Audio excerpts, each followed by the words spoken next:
Hey guys, good morning. कैसे हो आप सब? पिछले कुछ दिनों में मेरी तबीयत बिल्कुल ठीक नहीं थी, तो अभी आपको मेरी जो भी आवाज सुनाई पड़ रही होगी थोड़ी अलग लग रही होगी, पर आप उस पर जरा भी ध्यान मत दो। ये वीडियो स्पेशली इसलिए है कि मेरे मॉक में कितने मार्क्स आते थे आरआरबी पीओ की प्रिपरेशन के टाइम पे, और मेरे एक्चुअल एग्जाम में कितने आए, और मैंने इतना बड़ा जो मेरा गैप था मॉक टेस्ट का और सीधे एग्जाम के मार्क्स का, उसको कैसे कवर किया। तो वीडियो बिल्कुल अंत तक देखना, बीच में नहीं छोड़नी है। तो जो मेरे मॉक टेस्ट में नंबर आते थे ना, वो जनरली मेरे 70 से 75 के बिटवीन रहते थे। एक दो बार कभी 90 मार्क्स आए होंगे, 90 प्लस मेरे कभी भी नहीं आए थे। ज्यादातर मेरे मार्क्स 70 से 75 रहते थे, और एक दो में 90 तक पहुंच गए थे, 85 to 90 तक। मैं जब एग्जाम भी इवन दे के आई थी, तो मुझे खुद भी ये उम्मीद नहीं थी कि मेरे मार्क्स 100 प्लस आएंगे। मुझे ये लगा था चलो 90 प्लस आ जाएंगे, क्योंकि प्रीवियस ईयर जो मेरे प्रीवियस ईयर थी उसकी कट ऑफ 87 थी, तो मुझे लगा 90 प्लस आ जाएंगे तो मैं 8-10 नंबर ऊपर हो जाऊंगी। बस मैं उतना ही सोच रही थी, उससे ज्यादा कुछ भी नहीं। मुझे तो बस ये लग रहा था कि हाँ मेरे मतलब मार्क्स अब हो जाए बस। हाँ, एक चीज थी, मैंने एग्जाम में खुद का टाइम डिस्ट्रीब्यूशन जैसे किया था या चीजों को जैसे अटेम्प्ट किया था, उसकी वजह से मेरे मार्क्स काफी ऊपर हो गए थे। जैसे जहां पे लोगों ने ज्यादा क्वेश्चन अटेम्प्ट किया था, वहां मैंने अपनी एक्यूरेसी को मेंटेन किया था। वो कैसे, मैं आपको बताऊंगी, लेकिन उससे पहले एक छोटी सी इन्फॉर्मेशन है।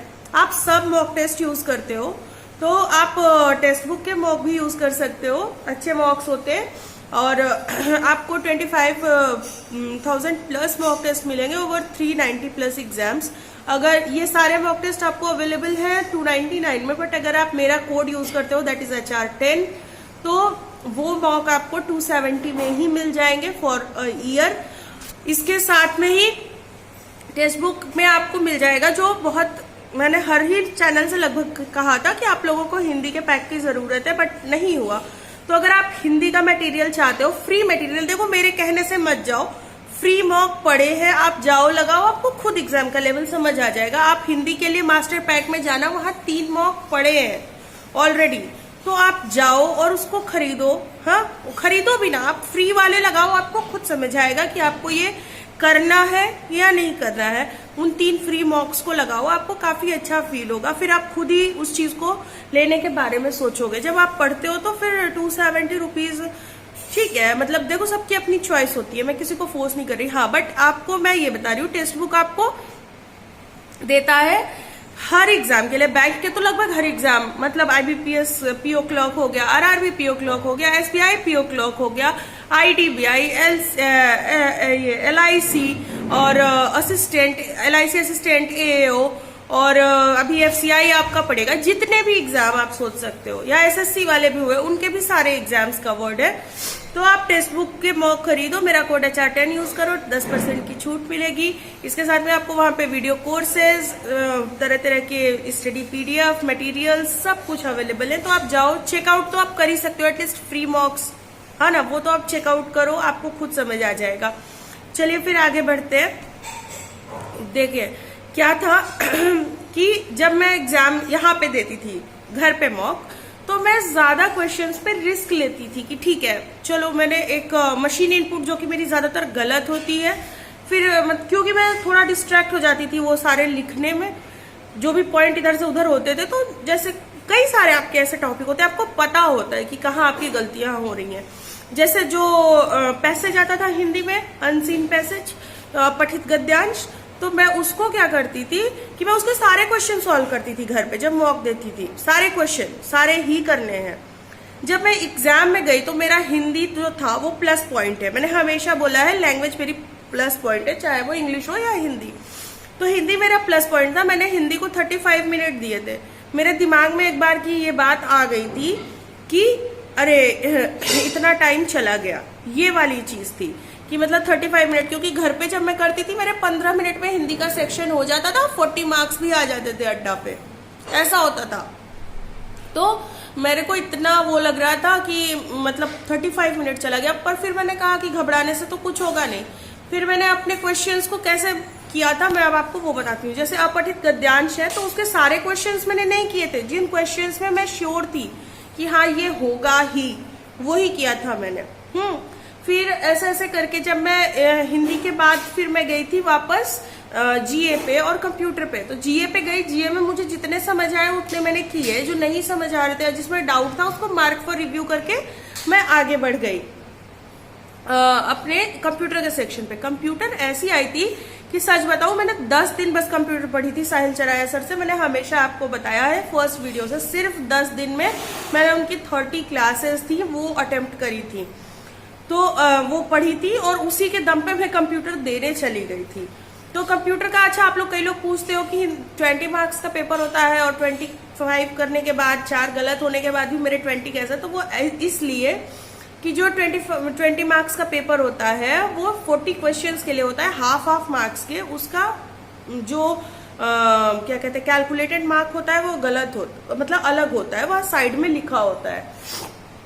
तो हाफ नंबर के जो 20 है वो 10 है, एक्चुअली मार्क्स 10 है, 20 क्वेश्चंस थे वो जिनके हमें मार्क्स मिलने थे। तो मैं कंप्यूटर पे गई, कंप्यूटर मुझे हवा भी ना लगे एक तरीके से। फिर मैं क्या करूं, फिर मैं रीजनिंग पे गई। रीजनिंग इजी थी तो मैंने थोड़ा टाइम देखा, 15 मिनट में मुझसे जितनी रीजनिंग बनी 20, 22, 23 वो सारी मैंने की। रीजनिंग मेरे साल की इजी थी। देखो मुझे प्रीवियस ईयर का नहीं पता, मेरा ये आरआरबी फर्स्ट टाइम निकला था, बट हाँ मैंने हमेशा सुना है कि रीजनिंग नॉर्मल ही आती है आरआरबी में, रीजनिंग कभी बहुत हाई लेवल नहीं आती। मैथ का लेवल थोड़ा अप डाउन हो सकता है बट रीजनिंग इजी ही आती है। और मेरे स्टेशन में तो मैं बताऊं IBPS PO प्री लेवल की रीजनिंग थी। ओके, तो मैंने वो जल्दी 15 मिनट में 23 करी, 15-17 मिनट में। फिर मैं तुरंत आई मैथ पे। मैथ थोड़ी सी कैलकुलेटिव मुझे लास्ट ईयर भी लगी, और मेरे पास ज्यादा टाइम भी नहीं था, क्योंकि इसके बाद अब मेरे पास बचे थे कुछ, मैथ के सेक्शन पे जब मैं आई थी तो मेरे पास बचे थे कुछ 40-42 मिनट। फिर मैंने मैथ किया, और सिंस मेरा मैथ एवरेज है, तो मुझसे जो भी 18-20 क्वेश्चन बन पड़े मैंने वो किया। मुझे बस इतना था कि मुझे एक्यूरेट क्वेश्चन करने थे, तो मैंने चूज करके क्वेश्चन किए। फिर उसके बाद मैं आई वापस से कंप्यूटर पे। मैंने कंप्यूटर पढ़ा, जितने क्वेश्चन मुझे समझ आ रहे थे उसको मैंने टिक किया, जिस पे डाउट था उसको मार्क फॉर रिव्यू किया। इतना सब करने के बाद मेरे पास लास्ट में 5 मिनट बचा था। उस 5 मिनट में मैं चाहती तो रीजनिंग का एक और क्वेश्चन अटेम्प्ट कर सकती थी, और उस समय तक जो मेरे नंबर ऑफ अटेम्प्ट क्वेश्चन थे वो 139 हो चुके थे। पर मैंने क्या किया, मैंने सोचा कि ज्यादा अटेम्प्ट करने से बेटर है कि मैं ज्यादा एक्यूरेसी रखूं, क्योंकि सिंस आरआरबी एक ही शिफ्ट में होता है तो उसका क्या होता है कि आपका नॉर्मलाइजेशन नहीं होता, क्योंकि सबको एक ही जैसा पेपर मिला है ना।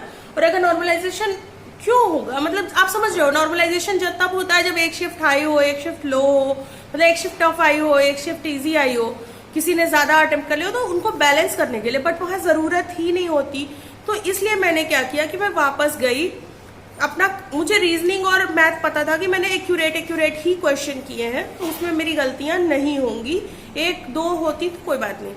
मैं गई अपनी वापस से हिंदी, कंप्यूटर और जीए। लास्ट के 5 मिनट में मैंने अपने इस सेक्शन को रिव्यू किया था, बहुत शांत दिमाग रख के। रिव्यू एज इन क्या मेरा सही है, कौन से क्वेश्चन हम रख सकते हैं, कौन से क्वेश्चन जो मार्क फॉर रिव्यू में है उनको हटा सकते हैं, कौन से ऐसे क्वेश्चन है जो कर तो दिए हैं मैंने श्योर, बट मैं बहुत मन से श्योर नहीं हूं उनके लिए, उनको हटाना। ऐसे करके मैंने लगभग मैंने 139 अटेम्प्ट किए थे, और जो लास्ट मेरा क्वेश्चन बचा था वो बचा था 118। समझ रहे हो आप, मैंने कितने सारे क्वेश्चन अपने कम कर दिए थे। तो जो आप लोग पूछते हो ना मॉक में एक्यूरेसी का क्या करें, तो वो ये है कि आप उस चीज को जो भी आप कर रहे हो उसको इवेल्युएट करो। दूसरे आप कितने मॉक दो एक वीक में, तो मैं नहीं कहूंगी, देखो 25 को आपका पेपर है, एक मॉक 2 घंटे का होता है, 2 घंटे कंटिन्यूअसली मॉक देना, उसके बाद उसको रिसॉल्व करना बहुत टाइम टेकिंग है। मैं आपको कहूंगी आप 4 से 5 मॉक, बहुत ज्यादा रखो तो 5 मार्क, 4 मार्क तो बहुत है, आप इन्हें दो। वो इसलिए ताकि आपको 2 घंटे बैठ के एग्जाम में 2 घंटे बैठने की हैबिट हो जाए, है ना। और जब मॉक दो तो फिर किसी से भी बात मत करो, फिर मॉक दो। आप समझ रहे हो मेरी बात को। तो ये चीजें हैं। इसके बाद में आप जब क्या कहते हैं चीजों को अटेम्प्ट करो, तो कोशिश करो कि आप उन्हीं चीजों को अटेम्प्ट करो जो क्या कहते हैं एकदम आपको एक्यूरेट पता हो, ठीक है। और अगर थोड़ा बहुत मतलब 90% वाले डाउट की चीजें हो वो अटेम्प्ट करो। बहुत ज्यादा एक्यूरेसी के साथ समझौता मत करो, आपको बहुत नुकसान होने वाला है इसका एग्जाम में, मैं सच बता रही हूँ। तो अपनी एक्यूरेसी मेंटेन रखो। तीसरी चीज जो मैं आपको कहूंगी वो ये है कि जब आप मॉक दे रहे हो, जैसे आपने 5 मॉक तो फुल दे लिए, उसके बाद जो बाकी मॉक है हिंदी, कंप्यूटर और जीए का सेक्शन करके सबमिट कर दो, ठीक है। बाकी आप जब प्रैक्टिस करने बैठोगे, देखो हिंदी, कंप्यूटर और जीए का जो सेक्शन है कोशिश करो 1 घंटे से कम में ही हो जाए आपका, ठीक है, कितनी भी टफ आपकी मॉक है। अगर आपको हिंदी में 14 क्वेश्चन बन पड़ रहा है 14 ही करो, कंप्यूटर में आपके 10 ही बन पड़ रहे हैं 10 ही करो, जीए में आपके 10-15 ही बन पड़ रहे हैं उतने ही करो, उससे एक्स्ट्रा मत करो, वो फायदेमंद नहीं है आपके लिए। और उसको जमा कर दो, वापस सबमिट कर दो। वापस में जब आप मॉक एनालिसिस करते हो, देखो आपका टाइम बच जाएगा वहां पे, फिर जब आप एनालिसिस करते हो उस टाइम पे आप अपना मैथ, रीजनिंग पूरा सेक्शन देखो, है ना। वहां पे आप अपने मैथ्स के क्वेश्चन या रीजनिंग के क्वेश्चन जो भी है अटेम्प्ट करो, आगे जाओ, वो आपको एक प्रैक्टिस सेशन टाइप हो जाएगा।